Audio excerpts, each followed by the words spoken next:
With an open mind, we'll strive to examine a few key areas. Number one, the historical basis for whatever restrictions there have been in place, and take a look at the considerations and for these restrictions and evaluate whether they were valid at that point in time, and most certainly whether they're valid at this point in time, and whether they're justifiable. Second, what are some of the key forms of restrictions and over how and how these may have evolved over the years. Third, what have been the implications and the consequences, both positive and negative, for Singapore society as a whole? Are these restrictions relevant, useful, justifiable, and in fact enforceable in today's media environment? What are the implications of continuing with these restrictions as Singapore strives to be a player, a respected player, in the league of developed economies? And what practical and practicable recommendations do we have for greater press freedom to become a yesable proposition? Sharon, why don't we start with you? So I somehow knew you were going. Not that that makes me better prepared, right? I guess as an opening remark, the first thing I would say is the obvious point that in no society is press freedom or any individual human right taken as absolute. We always have limits. The key point, of course, is where those limits are drawn, number one. Yeah. And in Singapore, we have had a tradition of drawing those limits far more conservatively than what is internationally recognized as best practice. And secondly, who decides where those limits are, and what space is there to debate those limits? And again, in Singapore, we fall short because those limits, in most cases, tend to be decided fairly arbitrarily, without enough checks and balances on those drawing the limits. Thank you. Yam Keng? I think media, because of the power that it possesses, need to walk by these three parameters. In terms of honest reporting, being responsible for the reporting, and accountable for it. So, whether is it the government, sometimes even sponsors, shareholders, corporations, all want a slice of media, all want to have a power to influence the media. Singapore's situation is special. Yes, it's pretty much licensed by the government. In some countries, the media are controlled by corporations, by businessmen, and they have their own agenda in how the media reports. So I think we have to accept that in any society, there will be some entity that would steer the direction of how media is going. Thanks. Leon? Without genuine press freedom, there are two risks. Firstly, on the practical level, and it's important to remind ourselves of this, I think, in the context of this kind of discussion. On the practical level, information about abuses, about problems in the society, about divisions in the society, or even just information about the viewpoints and opinions of people in the society, what people genuinely feel. Without genuine press freedom, I think it is difficult for that kind of information to freely circulate to the people who would want that. I think that is at a practical level. The more intangible level, in terms of creating that social ethos that defines a real community as opposed to just a group of people living together in the same space. Forging that sense of community, that sense of really caring about the society that we are in, opinion formation, and so on. We need also a free play of ideas to happen. There are also other laws in place that are applicable to the online space. For example, the laws around sedition, the OSA, and so on and so forth, and maintenance of religious harmony is another one. And these laws have actually been used, have actually been applied to people in the online space. And in terms of policing behavior that might be seen as undesirable, I would say, and this is the view of Marwa as well, these laws are more than sufficient. In fact, some would argue they are too onerous. And there is absolutely no need for a further legislative structure or legal or regulatory interventions to impose more restrictions on the online space. Kirsten? For me, I think of press freedom in the sense of how much space do journalists have to do the work that they do. So how deep can they probe when they're doing investigative work? How tough can they be when they question policies, especially when it's like government policies and the mainstream media is under the government? So how much space do they have to criticize or question, or like how tough can they be? And also in terms of who owns the media, who has the control. And I think we cannot divorce press freedom, the mainstream media's freedom, from the online community, because I see that the online community reacts to that kind of control. So people perceive that the mainstream media is being controlled, and so they move to balance it with the online media, and they feel that there's more freedom there, so they go all out. And also how it affects media literacy amongst people. So when you only have one English language broadsheet, how does that affect the way people look at the media? Do they start to look at different sources, or do they just buy into this one newspaper and just take everything as it is and never question?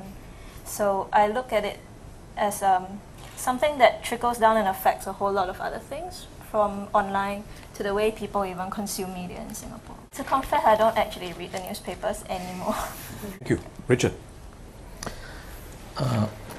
First piece is this Freedom of the Press ranking done by this Freedom House, which was published in May, just a few months ago. So in this Freedom of the Press ranking, Singapore was ranked 150th position globally. And basically the ranking measures the level of freedom and editorial independence enjoyed by the press in each country. What this shows is that even though economically speaking we are considered first world, but structurally, especially in terms of our social political aspect, press freedom, certainly we are much closer to the third world than the first world. Internationally, a free press is one that is allowed to be independent, to report independently, to comment independently, and to, in some cases, also be a watchdog.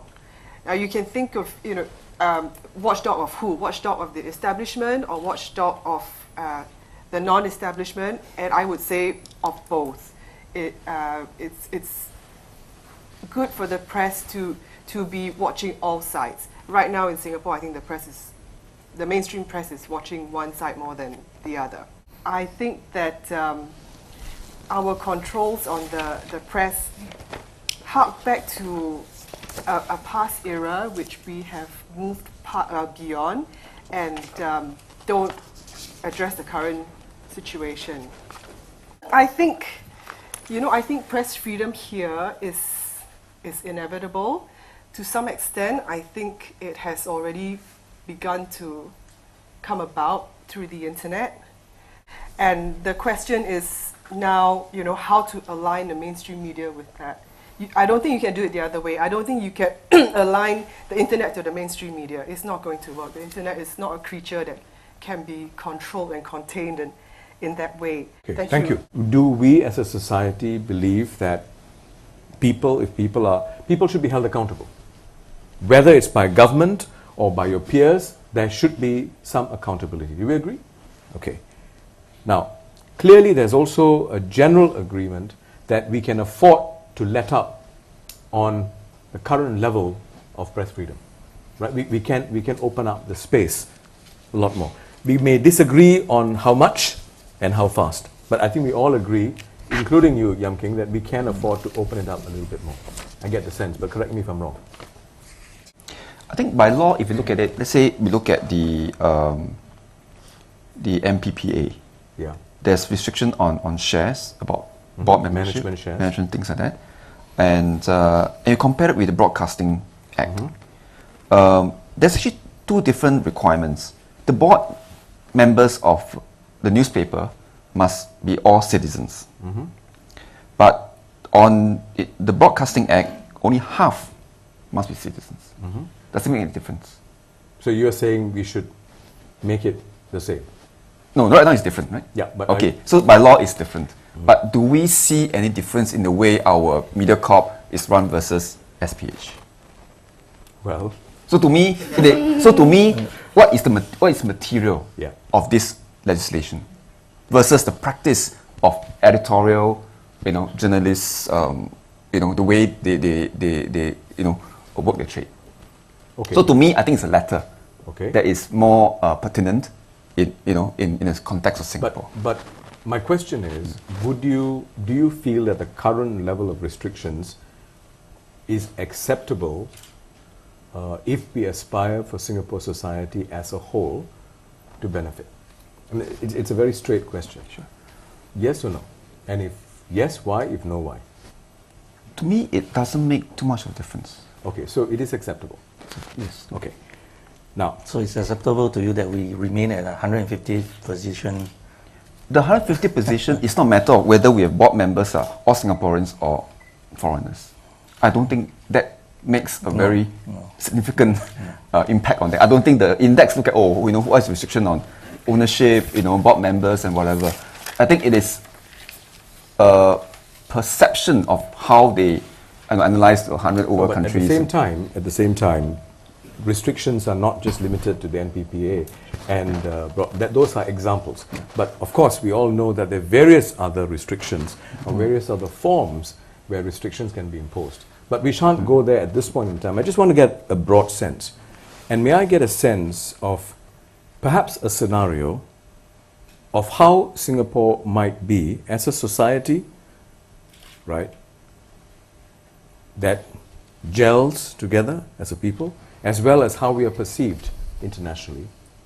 To put it very simply, what one major obstacle that journalists have conventionally faced is the fact that many Singaporeans don't want to talk to them. They don't want to be on the record. When I was a journalist at Straits Times in the 1990s, that day-to-day was probably a bigger obstacle than the laws out there. There are not enough diverse views, not enough civil society groups, not enough people willing to put their name on the record. That has dramatically changed. So even But part if the of laws that is don't also change, because of a fear factor then in the That's 1980s, right. because of the yeah. laws So I of think what ISA. you can expect is that because of a change in the political culture, even if the laws remain status quo, I think you will in fact see a more vibrant public sphere across the board, in the press, online, etc., etc. But I would say that that is not enough. It is not enough when it comes to for newspapers and broadcasting, because the situation that we've always had is, yes, bit by bit, gradually, there may be more space enjoyed by journalists, but as you said, expectations are also ahead. So we have this chronic situation where professional journalists are systematically and structurally incapable of meeting public expectations. And picking up from your earlier point, very quickly, you said that it is undesirable, even with the development of the internet space and journalism there, citizen journalism, is undesirable if we do not have a critical mass of trained professional journalists. It's society's loss. Right? That's right. And working in teams. Yeah, that's the key thing, working in teams and trained. And that I link that to what Kirsten said, that she stopped reading the papers. Now, that is not a desirable situation, is it? It's not a function of illiteracy, I hope. Right? It is because you have chosen not to read. Now, surely, all of us would say that that is not desirable for society because, for one thing, in a crisis, the government will actually not have a platform to credibly communicate to the public because people have stopped believing the mainstream media. What's your quick comment on that? Is that strong enough reason for there to be a pullback on some of the restrictions? Or do you think maybe it's not a compelling enough reason? I think Anyway. yes, definitely it's a strong enough reason, and I would add another reason, which is we want to retain and attract talent. We invest so much in media and communications education, but the best opportunities for these media practitioners once they enter the workforce, should lie here, and we have this huge issue now of how we're bringing in foreigners to fill positions that we can't find Singaporeans for, or to just grow our economy. We have a lot of very talented Singaporeans, and I think we have a lot of very talented journalists and media practitioners. And by allowing the press to free up, I think it grows the whole journalistic scene and creates more opportunities here and keeps our journalistic talents in our shores. Okay. I've also had the experience of being interviewed for TV, and they asked me, what do you blog the most about? And I said, I'm an anti-death penalty activist. I blog about the death penalty. There was silence on the set, and then they said, can you say something else? Can you say something else? Yeah, like, we're not allowed to talk about that as a news network, which I found really confusing. Like, why would news networks feel the fear to shy away from certain topics? But you see, what's interesting is, I mean, I've had, well, similar experiences, but the truth is, what I've always been curious about is how much of this is actually because of restrictions from above. I would like to believe, in fact, I'm inclined to believe that increasingly it is a matter of self-censorship. I'm inclined to believe, because I do believe that there's a lot more space than the editors of programs actually allow. Yeah. I mean, like for example, you talk about this discussion. I mean, the organizers must make a choice who to invite, who not to invite. Right? And in fact, we had a discussion among panelists as well, what it will be a good profile of the composition. So sometimes it could be due to these reasons and these considerations, a more balanced viewpoints or a more diverse kind of representation. So there may be many reasons, but I agree that sometimes these may lead to some speculation of certain higher powers out there that dictate certain decisions. But regardless of what motivates it, what's the reason behind it, it does happen. And it's not healthy. That's what they're saying. Yes, Tan. For example, the foreign worker issue before the election, the rich and poor divide.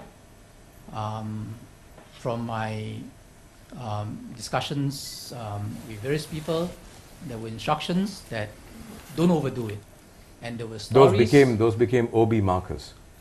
Yep, and there were stories which were pulled because they went over the line, or where the editors knowing of the instruction, say that maybe it's not the right time or whatever.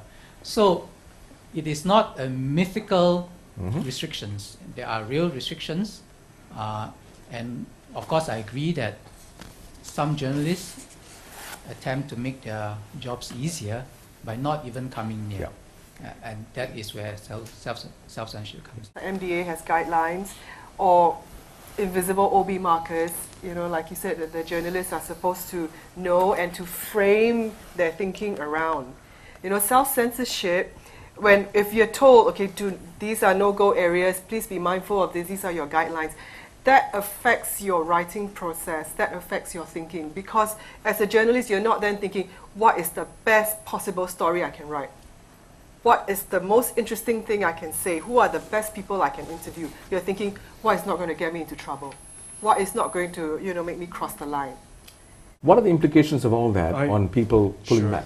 I was just looking at Section 3 of the Sedition Act. It's a very real fear, as you said, clear and present danger, because it's anyone who doesn't act or say things that excite disaffection against the government, or to raise discontent or disaffection among citizens of Singapore. That is a seditious tendency. So in any program, anything you say on a program could in fact be seditious, prima facie. How is that? And then you have all the exceptions. So I think people sort of, unless you're a lawyer, you don't go look at the exceptions. The exceptions would say, well, if you're to persuade, say the death penalty, persuade citizens to procure change by lawful means, then that's perfectly okay. It is not seditious. But few people would sort of go through the legislation and say, oh, it's in fact okay to discuss these matters if we're trying to persuade people to, by lawful means, change the death penalty, so the legislation, or to remove mandatory death penalty for certain types of drug trafficking, or to revoke 377A. I think a lot of people miss that. So the fear, which is quite real, is, it's seditious to say such things. So I think even journalists may not be informed enough, or may not even want to take a career risk to do that.